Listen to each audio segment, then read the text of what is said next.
professeur, cette justice a-t-elle de la valeur sans la force? La justice et la force, c'est deux principes qui paraissent opposés, mais en réalité qui doivent s'unir.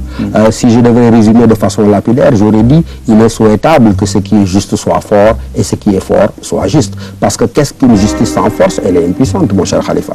Combien de résolutions des Nations Unies il y a eu, mais ça n'a jamais donné véritablement un territoire aux Palestiniens. C'est une justice sans force. Donc la justice sans la force, elle est impuissante. Elle ne se donne pas à être appliquée. Mais inversement, la force sans la justice, elle ne peut que déboucher sur la dictature, elle ne peut que déboucher véritablement sur la tyrannie. Donc une manière de dire quoi? Que la justice doit s'évertuer à être forte, la force également, elle doit s'évertuer à être juste. Parce que si la justice n'est pas juste et si la force n'est pas juste, on se trouve dans un galimatias inextricable. Ça veut donc dire quoi? Comme je disais pour résumer, il est indispensable véritablement que la justice soit forte et que ce qui est fort soit véritablement juste. Et éviter de faire en sorte que ce qui est fort le soit, mais de façon purement arbitraire. Et éviter que ce qui est juste le soit sans pouvoir se donner à être appliqué. Donc justice sans force est impuissante, la force sans la justice, elle n'est que tyrannie.